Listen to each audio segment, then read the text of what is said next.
Thank you, Chairman Peters, Ranking Member Portman, holding this very important hearing here today. And I appreciate the difficult service that all of you provide to keep our nation safe. Thank you for being here. I want to talk a little bit about domestic terrorism. I'm going to switch up a little bit. 20 years after 9/11, we know threats to the homeland, they've only become more diverse, they become more complex, and the rapidly growing threat, we all know this, domestic violent extremism. If you testified before, Director Wray, especially in March, that the number of domestic terrorist investigations has doubled since 2017 to 2,000 this year. The Bureau has now elevated the threat of domestic extremism to the same level as posed by ISIS. And Secretary Mayorkas, you recently stated, I'm going to quote, that domestic violent extremism is the greatest terrorist-related threat we face in our homeland.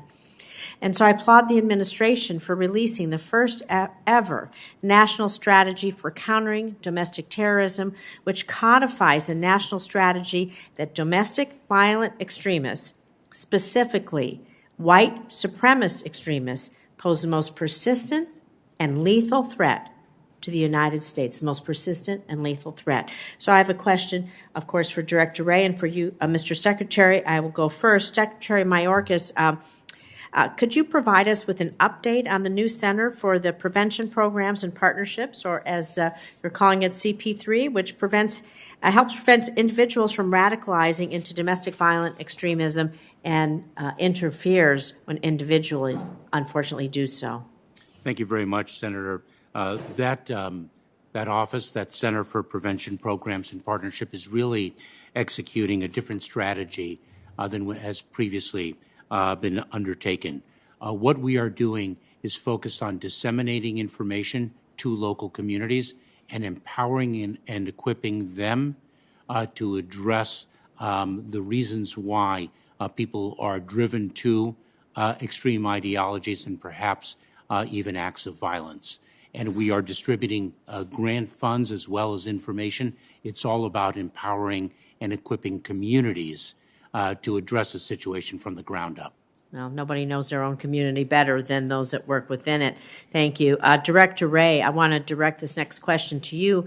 I understand the FBI Counterterrorism Division maintains a section to specifically investigate, of course, domestic terrorism. Are you collecting data specifically on the threat from white supremacists?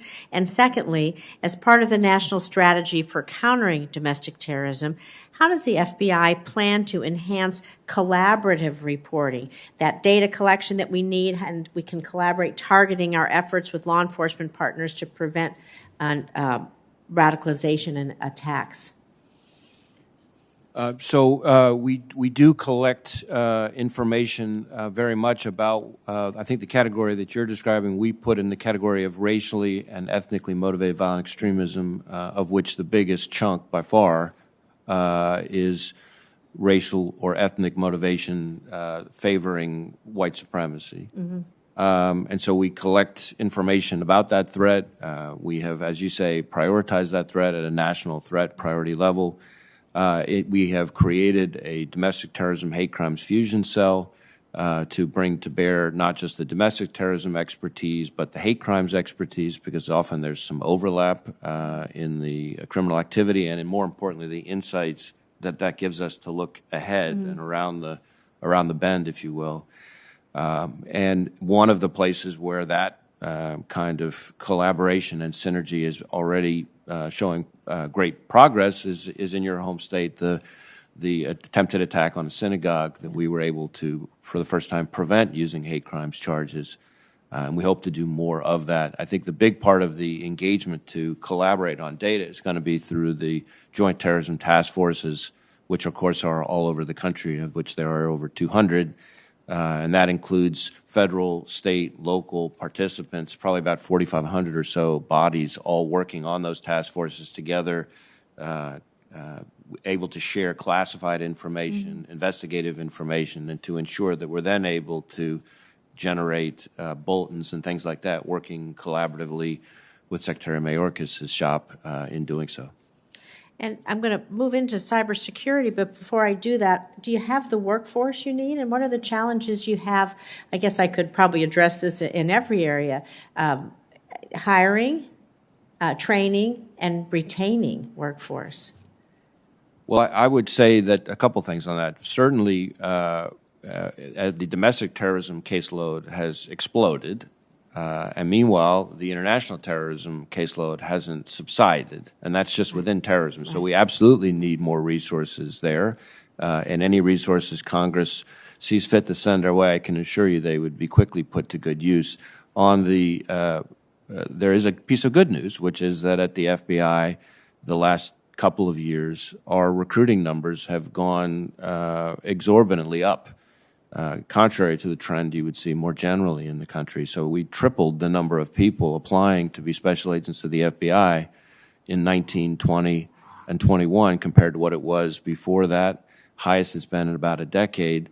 We are not having too many retirements. Our attrition rate is now down to under 1%, which is, I would say, pretty good. Yeah. But the counterbalancing against that is the unbelievable challenge of all these threats that we're dealing with. And there's a lot of people with great ideas and good ideas about what we should be doing more of.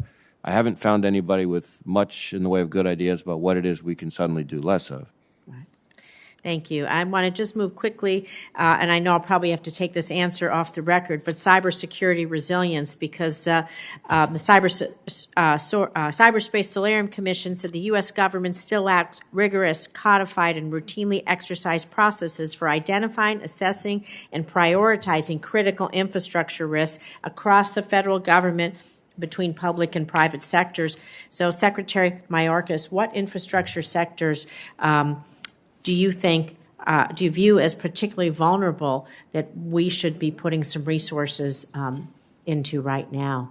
So Senator, thank you so much for your question. We're very focused on the critical infrastructure sectors. As a matter of fact, I think one of the great moves that we made following the Colonial Pipeline cyber attack that really galvanized the public attention was for TSA to issue two sequential security directives after engaging with the pipeline industry to develop standards of behavior to increase the cybersecurity of that sector. I think the joint cyber collaborative that we are employing through CISA, the Cybersecurity and Infrastructure Security Agency, is a very significant step in strengthening critical infrastructure because it's a public-private partnership. It's not just all of government, but it's all of society. Thank you. Appreciate that. See, my time is up.